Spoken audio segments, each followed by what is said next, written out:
let's do the second part then, right? The second part, remember, we want to get C without using A. Well, for C, that's the hypotenuse, right? I mean, I wrote it here, but let me just say it here anyway. C is the hypotenuse. We know the adjacent side. We have, so again, we want the hypotenuse. That's what we're looking for. And we know the adjacent side. Okay?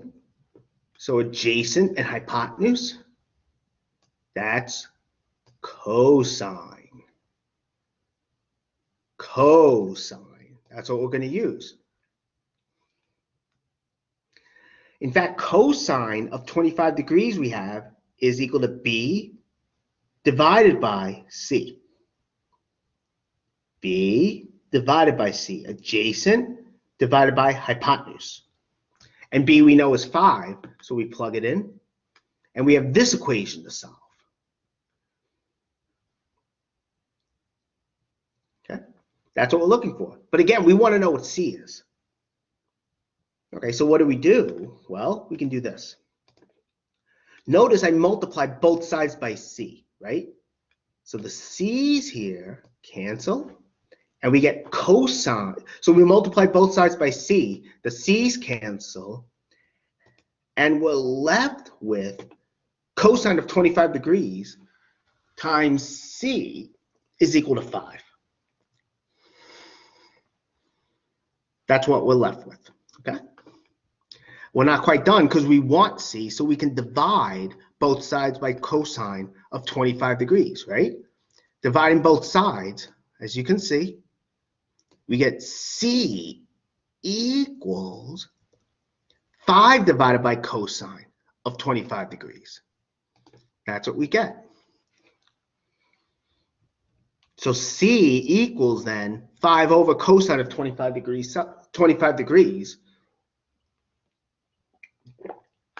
That's what we get. And, you know, of course, cosine of 25 degrees, you can use a calculator for. You get this, right? Again, make sure you're in degree mode. And dividing, you get about this amount. All right. And then rounding to 4 decimal places, this is what we get.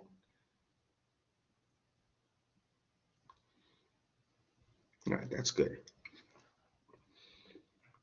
All right, good, good. Are there any questions about this? Because I figured we could do another one like that also.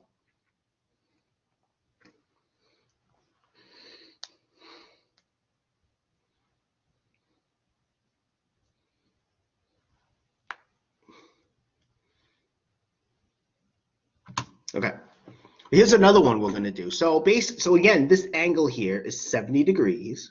In this case, you know, this is the angle now. But now we're assuming that we know what C is.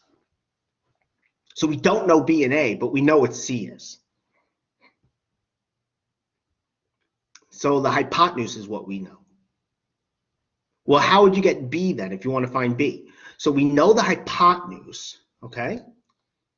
And then, of course, without using B, we can figure out A. Okay. So we know the hypotenuse. B is the adjacent side. Hypotenuse, adjacent. We can use cosine. So in other words, to get B, we're going to use cosine, right? Because we want B, the adjacent side.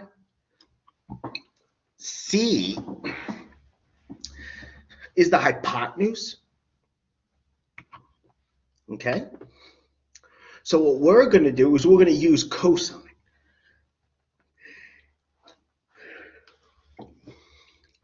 Cosine, right? So cosine is adjacent divided by hypotenuse. So cosine of 70 degrees, cosine of 70 degrees is adjacent, which is B, divided by hypotenuse, which is C.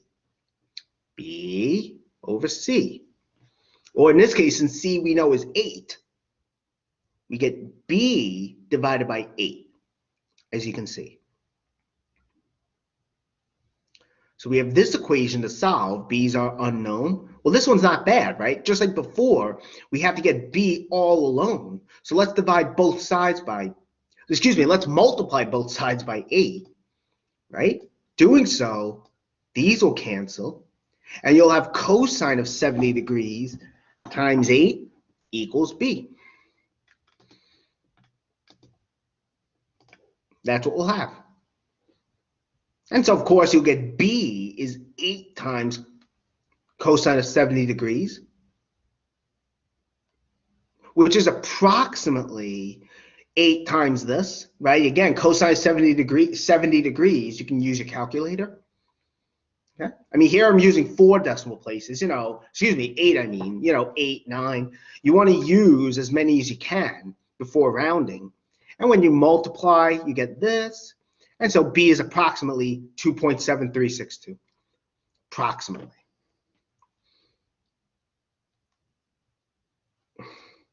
All right. That's good. Now that was b. What about a? Right? Remember, we also have to figure out what a is without using b. Well, to get a, notice a is the opposite side, right? Opposite 70 degrees. Opposite 70 degrees. Okay? C we have is 8. A is opposite that. Okay, so what are we going to use? Well, opposite, hold on, let me get the pen, if I can find it. There we go. We have opposite. We still have hypotenuse. That's going to be sine, is what we're going to use. Okay, we have the opposite side. Okay, that's what we're after. We know the hypotenuse. Opposite, hypotenuse, sine. The sine function.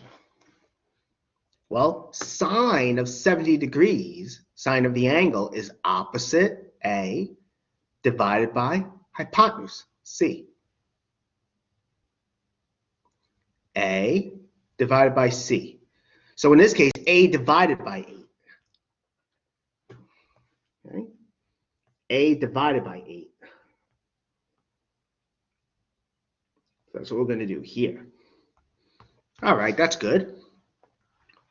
Okay, so what do we do? Well, it's really just like with the previous one, right? We got to multiply both sides by 8, right? By doing so, these 8s will cancel. A will be all alone. You'll have sine of 70 degrees times 8 equals A. Okay? In other words, A will equal 8 times the sine of 70 degrees. Let me just want to fix this.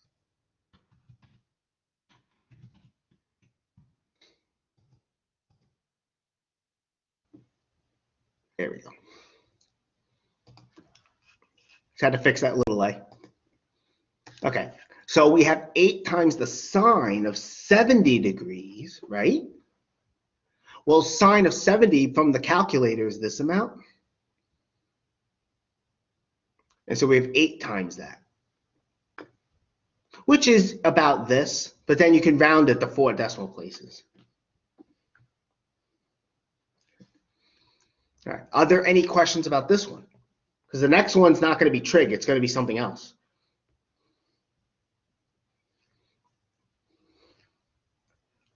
I mean, there are practice questions from the book you can work on if you want, and you're more than welcome to ask me questions about it either by email or office hours, or both.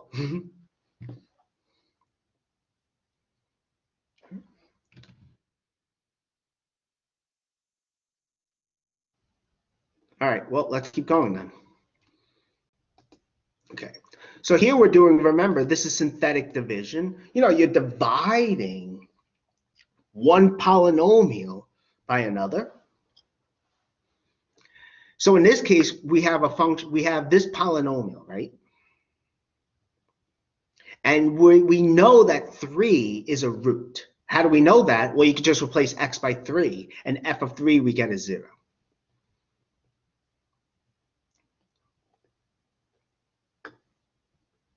We're gonna factor this polynomial, but we're gonna use polynomial division. I mean, in this case, we can use synthetic division. Since 3 is a root, that the factor theorem tells us that x minus 3 is a factor of f of x.